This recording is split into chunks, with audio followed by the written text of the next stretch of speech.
Good afternoon, it's Thursday afternoon and I've got a rest day today, so I thought let's do a bit of cooking. Now I'm going to make profiteroles today, and if you've always thought, is it easy to make profiteroles? Yes, it is. You use the same choux pastry to make chocolate eclairs or choux buns. It's a simple recipe and I've got everything weighed out here to start with. We've got 75 grams of plain flour. It recommends using strong white flour, but plain flour, same thing. 50 grams of unsalted butter, just cut into cubes. We've got 2 tablespoons of, again they recommend caster sugar, I just use normal sugar. What a rebel. And 2 eggs. So that's all we need. Oh, no we don't. We also need 150 milliliters of water. So first things first, water into the pan, followed by the sugar and the butter.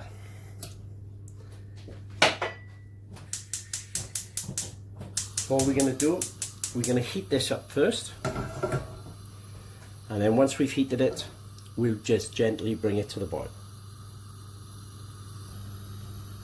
So as you can see now, the water's starting to get hot now. The butter and the sugar are both melting. Again, it does recommend using a wooden spoon, but unfortunately I don't like touching wooden spoons or lollipops. Bit of a weird thing, I know, but I've got a nice silicone spoon instead. Okay, so this is the next important stage. You make sure that the water is boiling, which as you can see, it really is boiling. Turn off the heat, and then the flour goes in all in one go. And this is where you have to work now, because you have to beat the flour in one go. This is where your muscles come into play. Keep working it round. You want all that flour worked into it, and that's what you want to happen. It just comes into one nice big lump. You don't have to put it back on the heat now. All you have to do is leave this to cool, and once it's cool enough, you will put in the eggs bit by bit. You put them in bit by bit. I'm going to use the mixer to do that today. It's quite tiring if you do it by hand. But the most important stage here is to let this cool down, because if you don't, then you put the eggs in, you're just going to cook the eggs and it's ruined.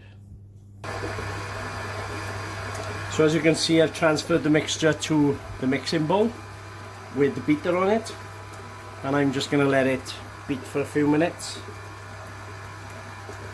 Nothing too strenuous, just let it go round, and all the time now it's cooling. Okay, so that's in the bowl now. I just beat it up a little bit. I'm just going to leave that in the bowl to cool down until it's cool enough to put the eggs in.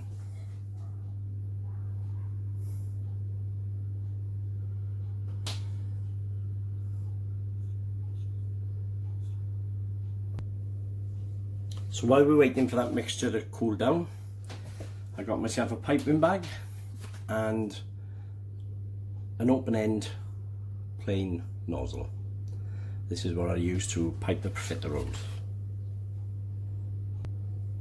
Right, the mixture is cool enough now that it's not going to cook the eggs. So we just turn the mixer on and just put a bit of the egg at a time. And what you want to do is make sure that it's all fully mixed in before you put the next egg in.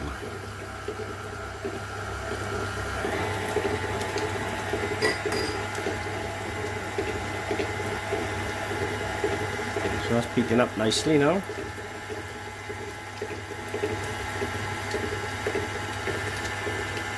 And when it all comes together and starts moving as one, time to put the next egg in.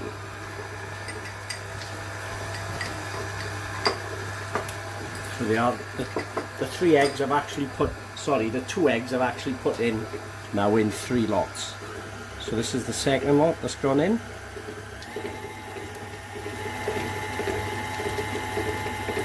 And because I put the mixture in the mixing bowl and beat it around a bit, it didn't take too long to cool it down. There we go, just show you that. As you can see, it's all one mixture now. You can't see the egg anymore. So we'll just put the final egg in. And that's all of the 2 eggs gone into the mixture. And again, we're going to heat it up. We want all that egg combined. And this is now our choux pastry ready to pipe. Considering I haven't made it for a few years, it's looking for business. Okay, there it is. That's the consistency of your choux pastry. So I've got my choux pastry in my piping bag. I've taken a flat tray and I've just soaked it under the tap and just leave it a little bit damp. This creates steam in the oven and just helps the profiteroles to rise. So here we go. All you want balls like this for profiteroles. Simple as that.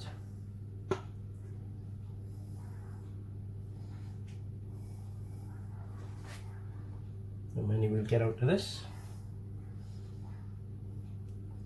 Obviously leave a space between them, because if they rise as they should do, then you don't want them joining together. There we go. That's the first one. Now my oven is at already reached temperature of 200 degrees. So in they go for about 20 minutes. So they're in the oven now for 18 to 20 minutes. Don't open the oven again until they're ready. I'm pleased to say that the results are looking good. Wow. Happy profiteroles. And there they are. Straight out of the oven.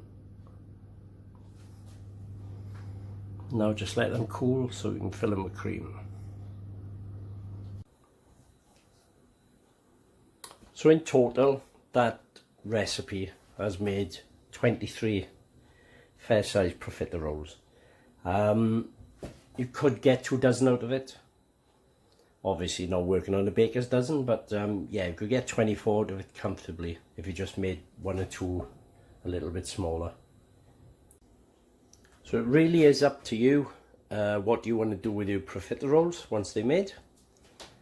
There's profiteroles, and every time for me it's fresh cream with a little bit of sugar and some vanilla essence. Oh my god. I'm going to do a little something extra now, which I want to try, and I'll show you that in a few minutes. So there we have it, nice easy recipe, and we have 22 lovely profiteroles ready to fill with cream. Yes, 22, there was 23, but unfortunately 1 didn't make it past the cream. Yum. Now it's entirely up to you. If you want to freeze these when they're cold, put them in a bag or a box and put them in the freezer, but defrost them and fill them with cream. Don't fill them with cream and then freeze them. It's much easier to freeze them and use them when you want them. Once again, filling the profiteroles is easy. I've got the cream in a piping bag with a star nozzle, and all you do is push the nozzle into the bottom and fill them up with cream. Easy as that, really. It's going to be so hard not to eat these as I'm making them.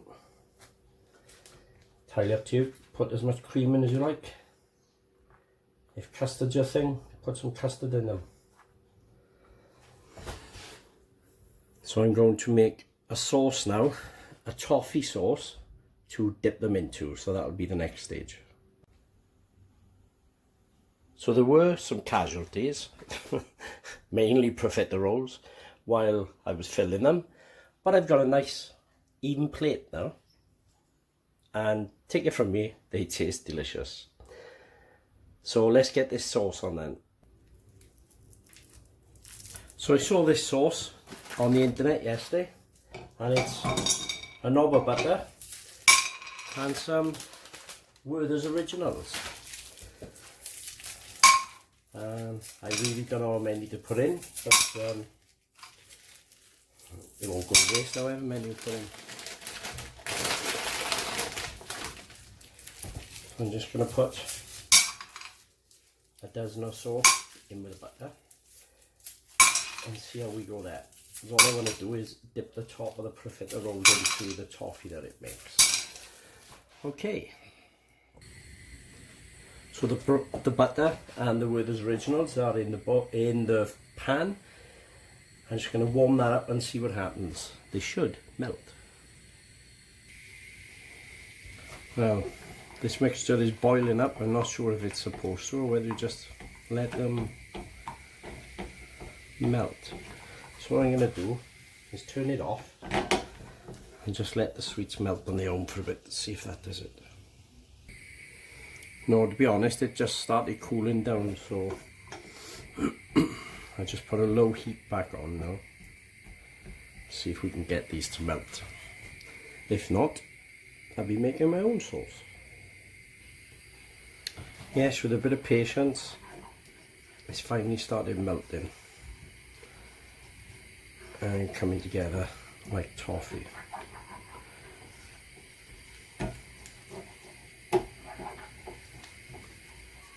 Excellent.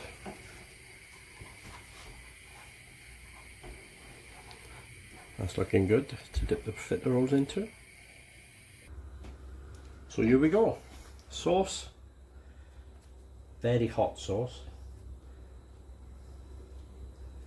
And profiterole dipped into it.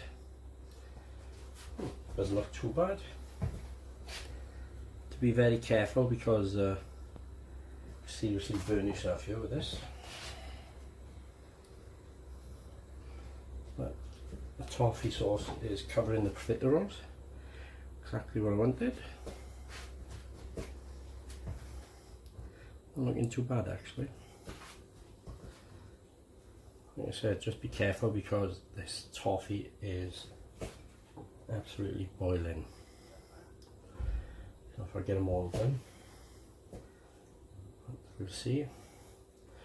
You don't need too much of the toffee on there because it's quite sweet. Quite sweet. I made a joke. Love it. Oh wow.